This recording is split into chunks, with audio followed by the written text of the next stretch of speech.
Students, welcome back to my channel. So in this video we will be discussing about the chapter microorganisms friend and foe. See students, this is the second chapter of class 8 science and this is part 2. About part 1 I have already uploaded that you can watch before watching this video, and I will upload the link in the details. Okay, so let's start. So let's see what we have discussed in part 1. So what we have discussed in part 1 is microorganisms are too small and are not visible to the unaided eye. To see microorganisms, we see a microscope. Only under a microscope we can see microorganisms. Okay, they can live in all kinds of environment ranging from ice cold climate to hot springs and deserts to marshy lands. Means they exist everywhere. You cannot imagine a space where microorganisms cannot live. Okay, so they exist everywhere. Ice cold regions or in desert areas or in hot springs, even in our bodies also, in bodies of animals also microorganisms exist. Okay, certain kind of microorganisms exist in our body also, so microorganisms exist everywhere. Okay, next point is microorganisms are found in air, water and in the bodies of plants and animals. Okay, this we have discussed.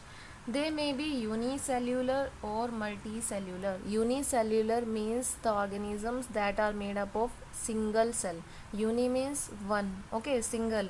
So unicellular means the organism that are made up of single cell. Okay, and multicellular are the organisms that are made up of more than one cell. Okay, multi means many. Okay, so the organisms that are made up of many cells are called multicellular organisms. ठीक है, so organisms, microorganisms include bacteria, fungi, protozoa and some algae. Viruses, though different from the above mentioned living organisms, are considered microbes or microorganisms. See, microorganisms include bacteria, fungi, protozoa and algae. Virus are also microorganisms because they can also be seen under a microscope. But what is the difference between other microorganisms and virus? The difference is other microorganisms can reproduce anywhere. Okay, but virus can reproduce or grow only in the body of the host. Host is the organism on which microorganism grow. Okay, or we can say the body on which microorganism lives, or inside his body or on its body. Okay, so some microorganisms that are parasitic in nature, they obtain their food from other organisms, so they live in or on the body of the host. Okay, so the organism on which they live are called the host organism, and the virus only divide, they reproduce only in the body of the host. Outside they cannot reproduce, so this is the basic difference. Okay, and viruses are quite different from other organisms because they reproduce only inside the host organism. Okay, bacterium, plant or animal cell. Virus can reproduce in the body of a bacteria, plant, or it can reproduce in the body of a animal. Okay, some microorganisms are useful for commercial production of medicines and alcohol. I told you in the first part that antibiotics are formed from microorganism by weakening of, by making weak the microorganisms such as bacteria and fungi. We make them weak and then we make antibiotics. Okay, and alcohol is also produced by the process of fermentation, by the action of yeast. Okay, so this is also produced with the help of microorganisms. Some microorganisms decompose the organic waste and dead plants and animals into simple substances and clean up the environment. This way microorganisms help in cleaning up the environment also. Okay, so this was what we have learnt in part 1. Now we will see some harmful microorganisms. In part 1 we have seen the importance of microorganisms, right? How microorganisms are helpful. Now we will see how they are harmful to us. Okay, they are harmful to environment, or they are how they are harmful to us, how they are harmful to plants or other animals. We'll see now. Okay, So let's start. We'll study about the harmful microorganisms now.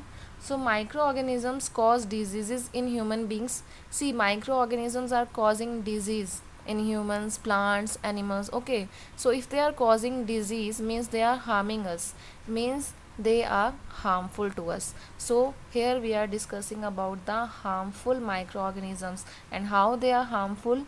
They are harmful because they cause disease in us and in plants and in other animals. So, and such disease causing microorganisms are called pathogens. Okay, the name given to the microorganisms that are disease causing, the microorganisms that cause disease are called pathogens. Okay, some microorganisms spoil food, clothing and leather. So this is the first point, how microorganisms are harmful to us. And in other way, how microorganisms are harmful, they can spoil our food. Okay, they can spoil our clothing also, and leather also sometimes they spoil. Okay, so we'll discuss the points one by one. Disease causing microorganisms in humans. So here we will study how microorganisms cause disease in us. Which microorganisms cause disease in human beings? So let's study. Let's start. Pathogens enter our body through the air we breathe, the water we drink, or the food we eat. So there are three modes by which these harmful microorganisms enter our body. How they can enter our body?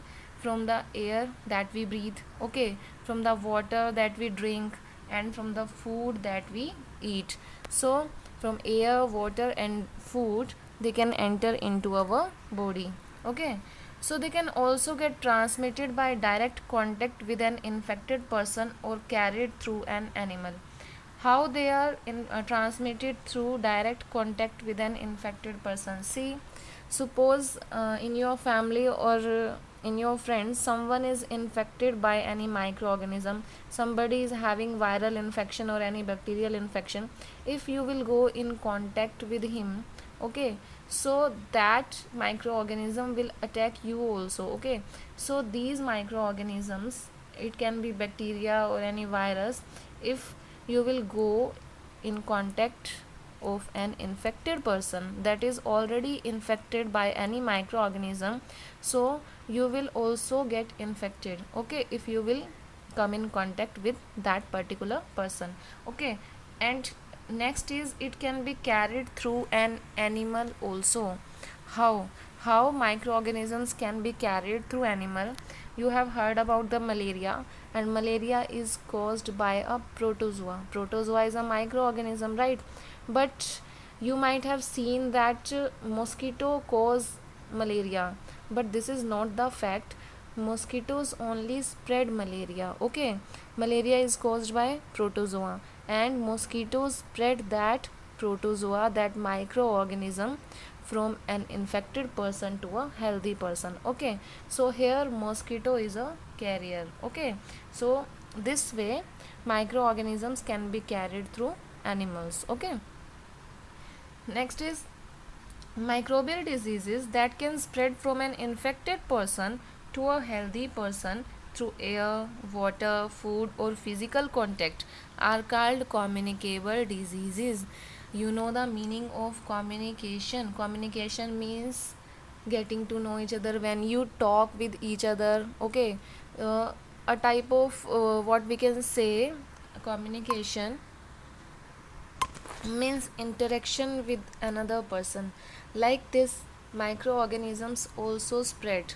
How? When you interact with any other person that is infected by a particular microorganism.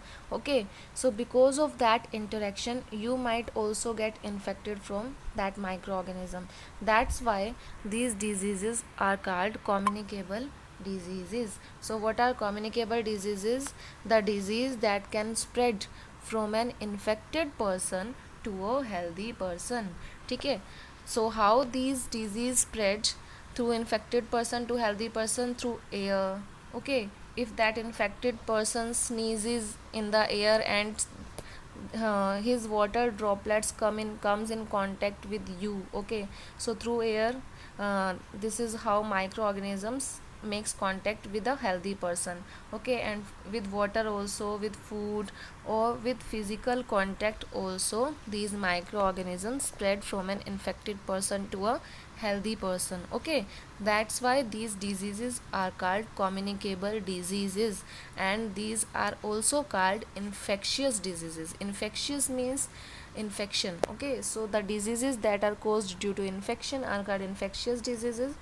And why these are called communicable diseases? Because these spread because of an interaction with another person that is infected. Okay, and examples of such diseases that are communicable: the disease that spread from one person to another person. Okay, so what are these diseases? Like cholera that spreads through water. Common cold common cold also spreads through the microorganism. It is also a communicable disease. Chicken pox and TB means tuberculosis. Okay, so all these are communicable disease. If you come in contact with an infected person, then there is a chance you might get the disease. Okay, and when a person suffering from common cold sneezes, see here it is shown how an infected person can infect a healthy person through the air.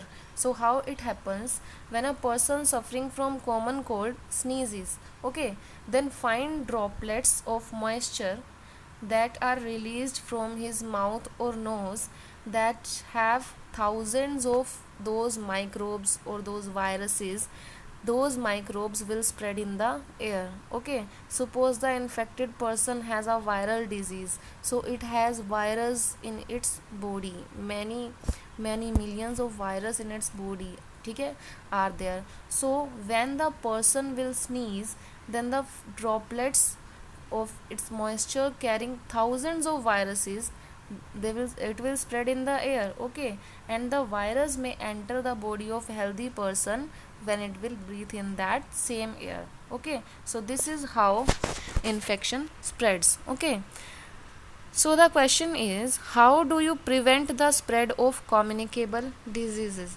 See, we have seen that how communicable diseases spread. Okay, so how we can prevent the spread of communicable disease? So the method is very simple. What you can do, you should keep a handkerchief on the nose and mouth while sneezing. When you are sneezing, if you are infected and you are sneezing, then what you will do, you will keep a handkerchief on the nose and mouth. You can put a mask also. Okay, so it is better to keep a distance from infected person if you are not infected. And if you are a healthy person, then what you will do, you will keep a distance from the infected person. This way you will be prevented. Okay, I hope this has been clear to you. So now we'll discuss about the carriers or vectors. I told you that these infections spread through the animals. Animals also spread diseases. Okay, so what are these animals called? These animals are called carriers or vectors. The organisms, the animals that carry a particular pathogen. Pathogen means disease causing microorganism. Okay, so the animals that carry that pathogen or disease causing microorganism, and from a infected person to healthy person. Okay, and a particular animal will carry the pathogen. Okay, how it will carry? It will carry from a infected person to a healthy person. Okay, that's how the particular animal spreads the disease. So that particular animal that spread the disease is called a carrier or a vector. Okay, so what is the definition? There are some insects and animals which act as carriers of disease causing microbes. And what are these animals? So animals can be anyone, any animal, or there are some insects also that carry these pathogens. Okay, like houseflies, female anopheles mosquito that spreads malaria. Okay, houseflies also cause food poisoning, or these can cause cholera also. Female Aedes mosquito cause dengue. Okay, so all these insects, houseflies, female anopheles mosquito and female Aedes mosquito are the carriers.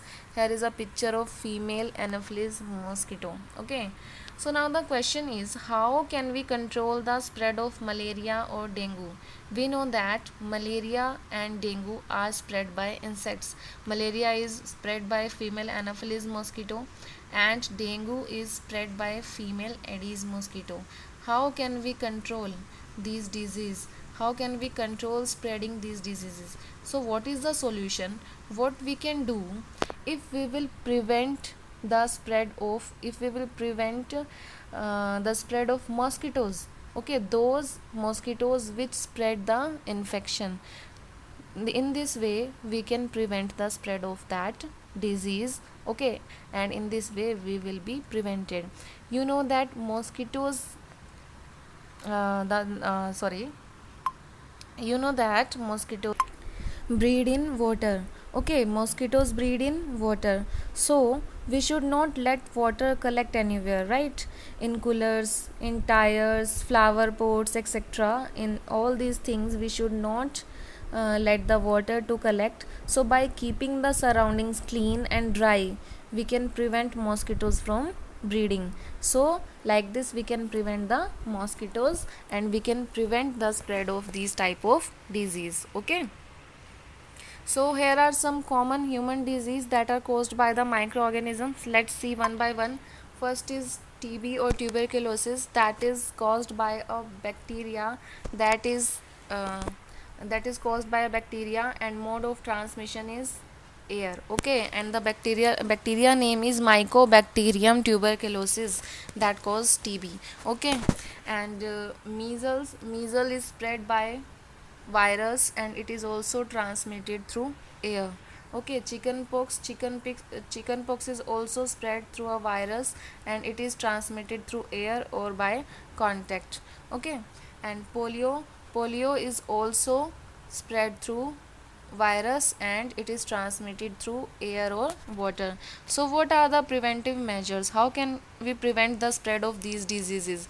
So what we will do, we will keep the patient in complete isolation. Okay, keep the personal belongings of that patient away from those of the others, like his towel, okay, his shoes. Okay, we will not use those things that are related to the patient. Okay, will keep these things away from the others, and vaccination can be given at suitable age. So like this we can prevent these diseases. Okay, next is cholera is spread, the causative organism is bacteria and it is spread through water and food. Okay, typhoid is caused by the bacteria. Okay, and the mode of transmission is water. And how these disease can be prevented? See, the mode of transmission in both the disease is water. So how can this disease be prevented? So you have to maintain personal hygiene and good sanitary habits. Okay, consume properly cooked food and boiled drinking water. Okay, and vaccination is helpful in all type of microbial disease. Okay, next is hepatitis A. Hepatitis A is caused by a virus and the mode of transmission of this disease is water. Okay, so how can you prevent spreading this disease? Drink boiled drinking water and vaccination. Okay, next is malaria is caused by a protozoa, that is plasmodium.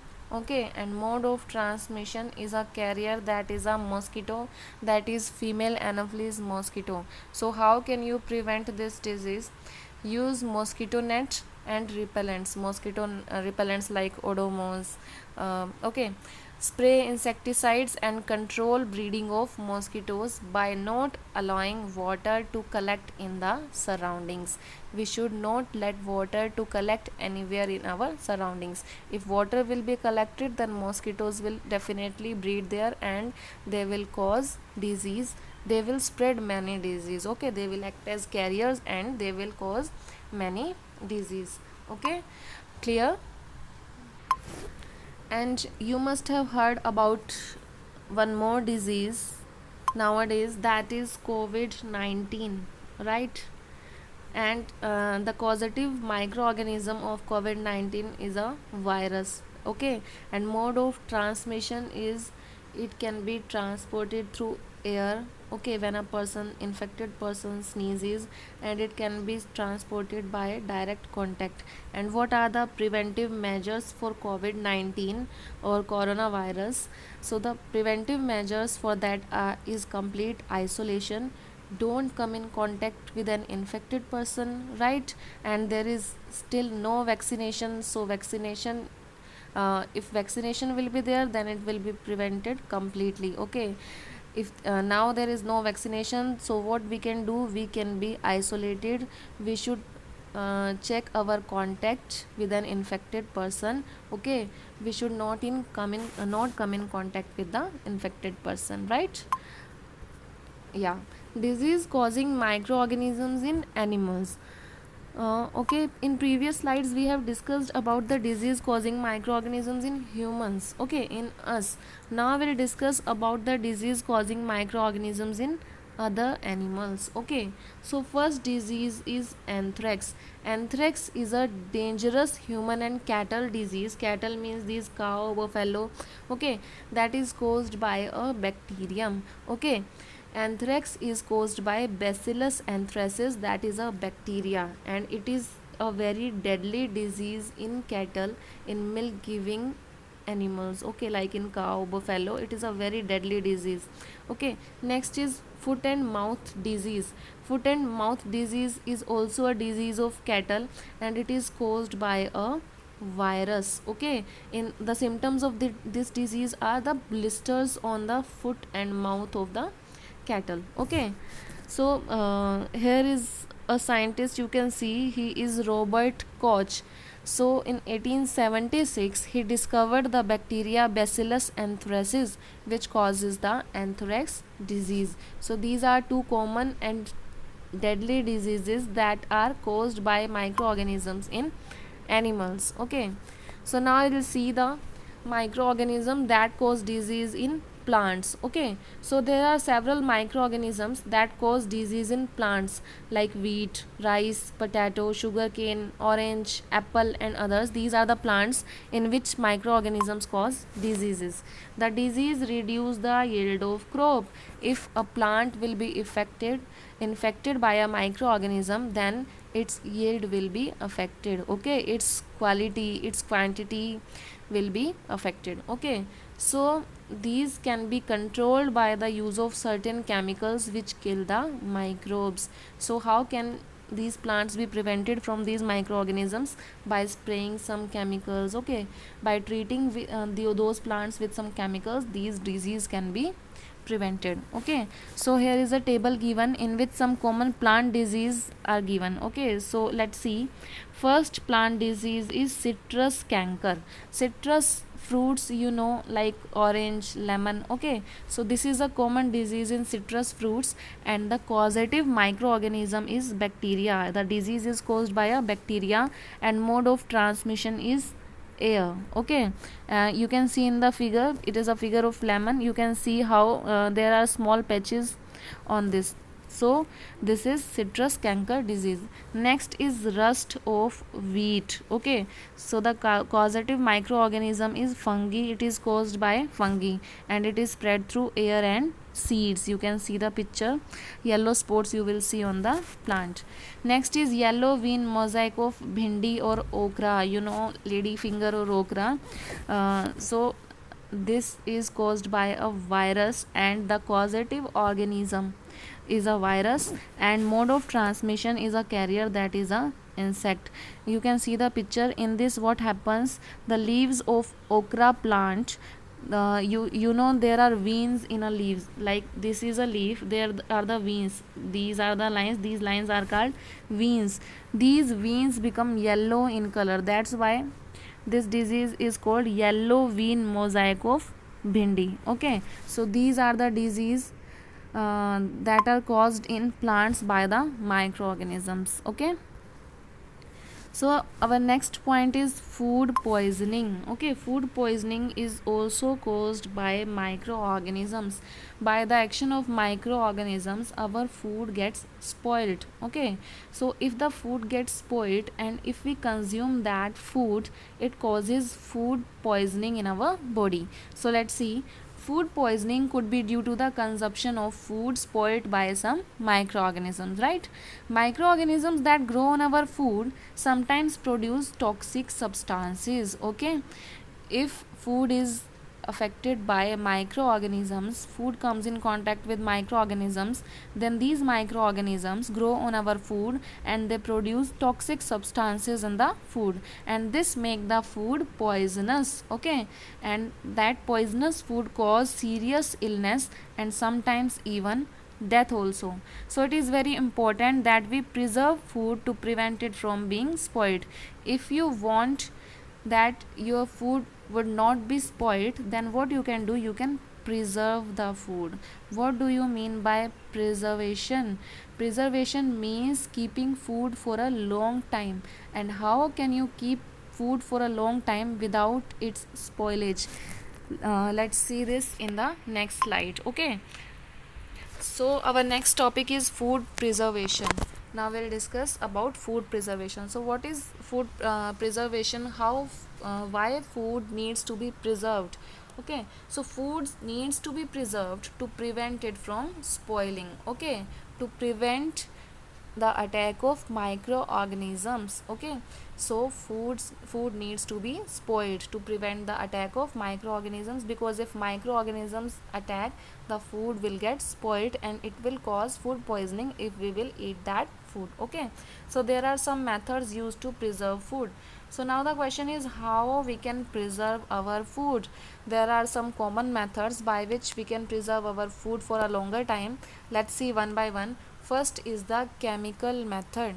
In chemical method, we use certain type of chemicals to preserve our food. We mix those chemicals in our food and food can be used for a longer time. So see, there are two common chemicals. These are sodium benzoate and sodium metabisulfate. These are the common preservatives. Preservatives means the chemicals that are added in the food, okay, so that food will remain fresh for longer time. Okay, so these are also used in the jams. Jams, you can use jams for months, right? In squashes also, sauce also, you can use these things for months.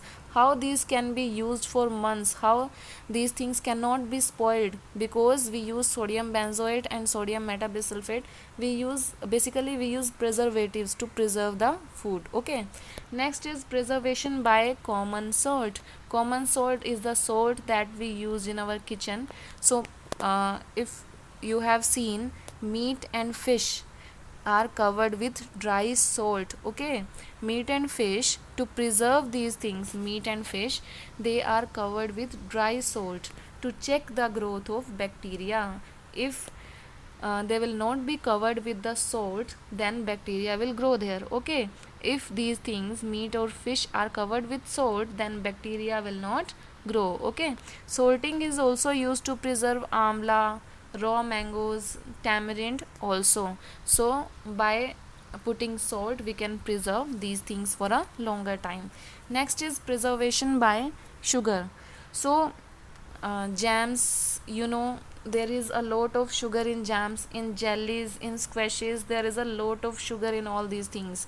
Why there is a lot of sugar in all these things? This sugar preserve the food. Okay, if the sugar will not be there, if any preservative will not be there, then these food will not be there for longer time. Okay, so these jams, jellies and squashes are preserved by sugar. Okay, sugar reduces the moisture content and inhibits the growth of bacteria which spoil food. Bacteria grow in a moist place.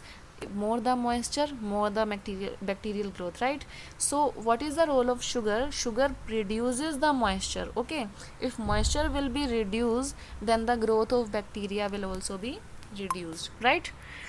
And next point is preservation by oil and vinegar. By putting oil and vinegar also, we can preserve some food items, like use of oil and vinegar prevents usage of spoilage of pickles. You know, if our mother or grandmother make pickle, they add a lot of oil in that, right? So by putting oil and vinegar prevents the spoilage of pickles. Because why oil prevents spoilage? How it prevents spoilage?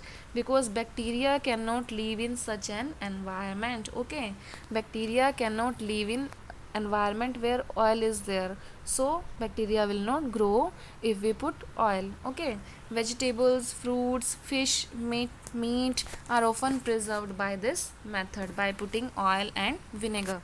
Okay, next is heat and cold treatments.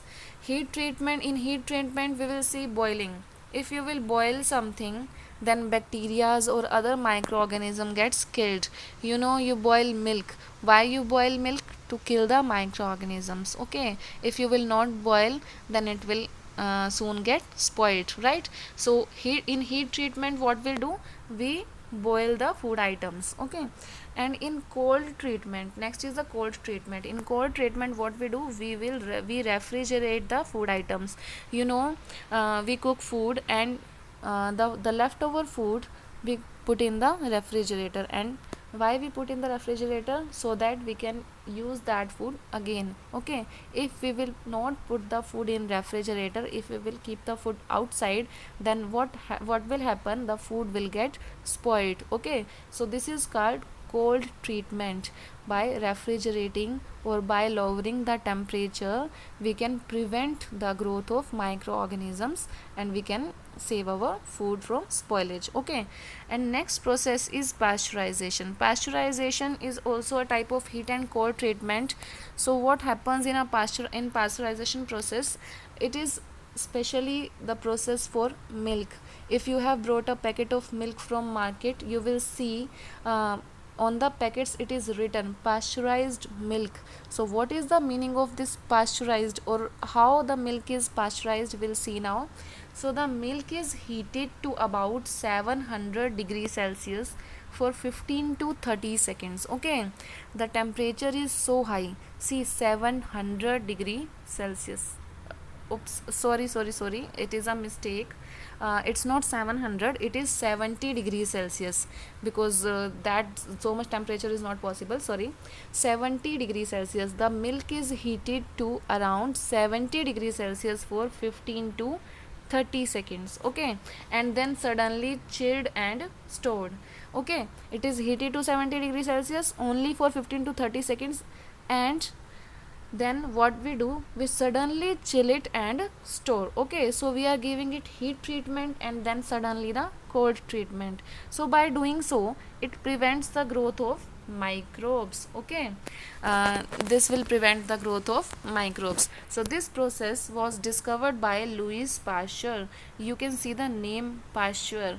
That's why the name is pasteurization. The process name is given by Louis Pasteur. That's why the name of the process is given as pasteurization process. Okay, so it is called pasteurization. Next process is storage and packing. We can store the food, or we can make the packing of the food to make it last for longer time. Okay, so you can see dry fruits, even vegetables are sold in sealed airtight packets. Okay, freezed vegetables you must have seen airtight packets. There are airtight packets in which vegetables are put and sold. Okay, this way uh, uh, microorganisms cannot come in contact with those food items. Okay, this way these things can be protected from the attack of the microorganisms. Clear? So next process is nitrogen fixation, that we have already discussed in part 1. Let's discuss it now also. Bacterium rhizobium involved in the fixation of nitrogen in leguminous plants. Leguminous plants means the plants with legumes like pulses, beans. Okay, rhizobium lives in the root nodules of leguminous plants such as beans and peas, which with which it has a symbiotic relationship. Okay, I we have already discussed this in part 1. Sometimes nitrogen gets fixed through the action of lightning. Okay, how nitrogen is fixed by the action of lightning we'll discuss later. Okay, so here is a picture. You can see these are the roots of leguminous plant with root nodules. These root nodules, in these root nodules, bacteria, rhizobium bacteria lives and helps in fixing the nitrogen. Okay, so our next topic is the nitrogen cycle. What is nitrogen cycle? Okay, let's see what does cycle means here. See, nitrogen is used. Okay, nitrogen is taken up from the atmosphere and it is gone back to the atmosphere also. So in all these processes of taking up of nitrogen and going back of nitrogen to the atmosphere, nitrogen in the atmosphere remains constant every time.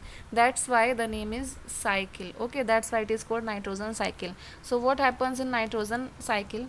You know, our air has 78% of nitrogen. So atmospheric nitrogen, that is in the form of N2 nitrogen molecule.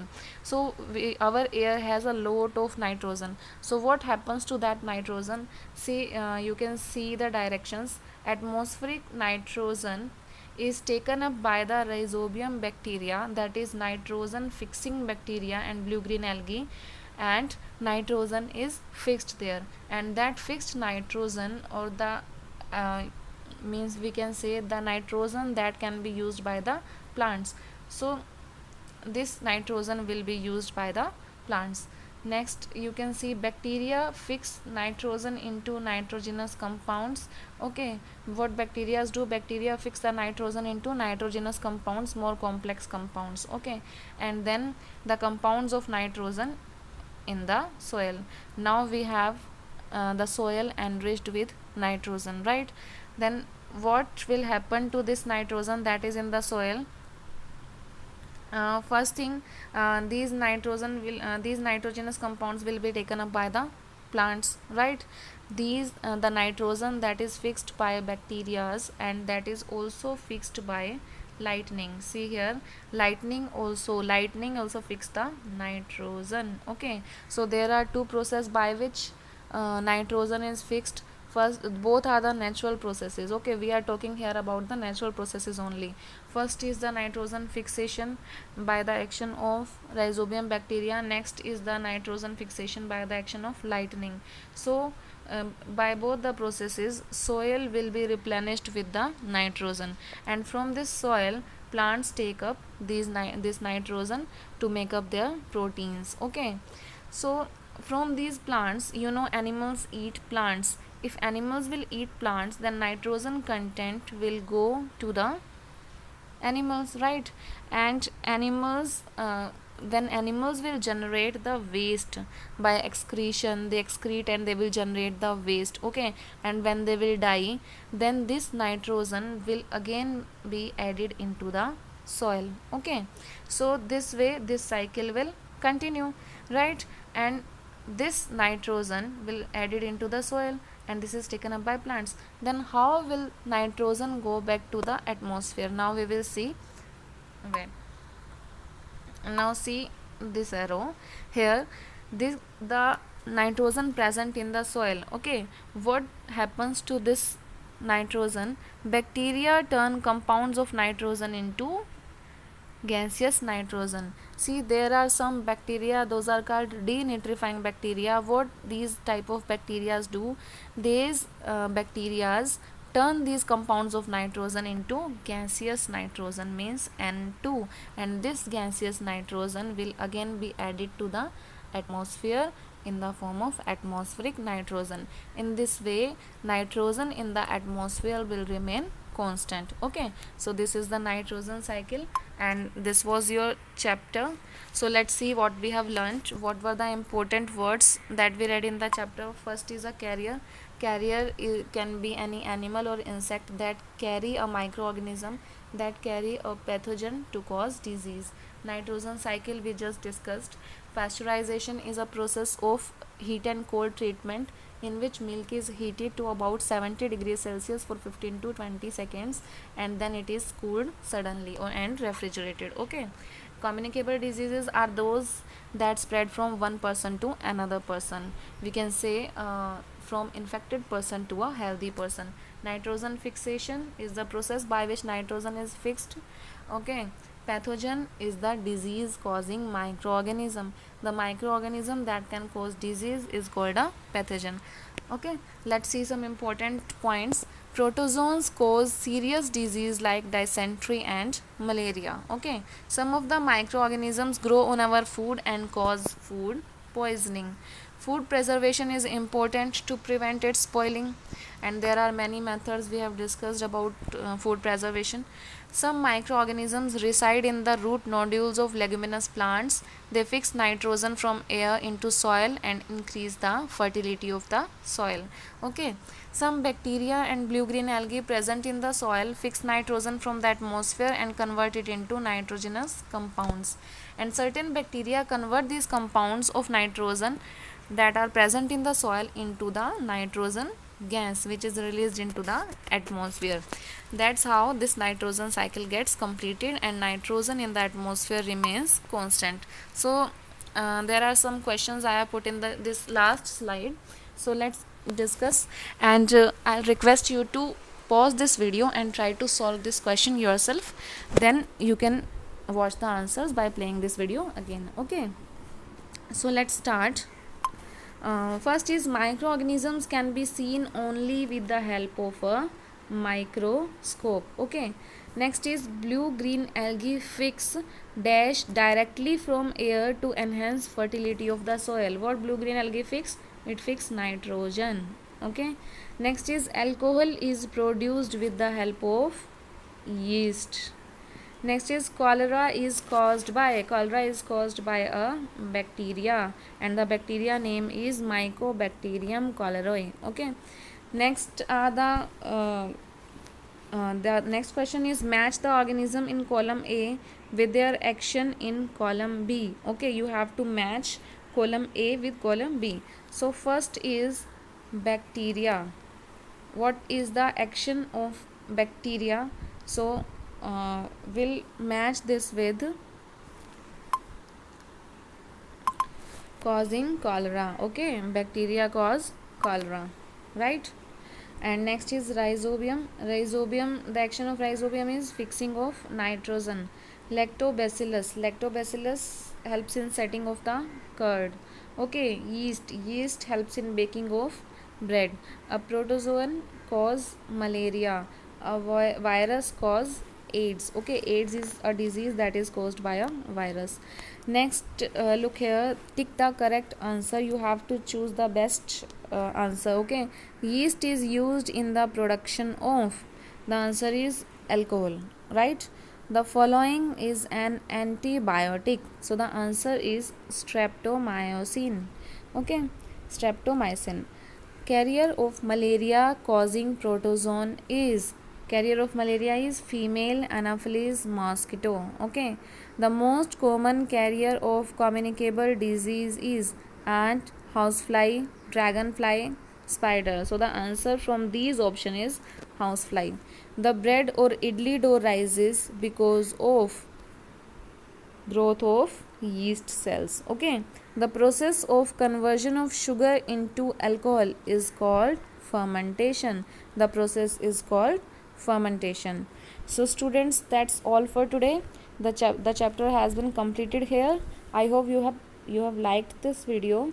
If you have any query or you want to ask something or you have any doubt, you can write to me in the comment. Okay, so that's all. Thank you. Take care. Bye bye.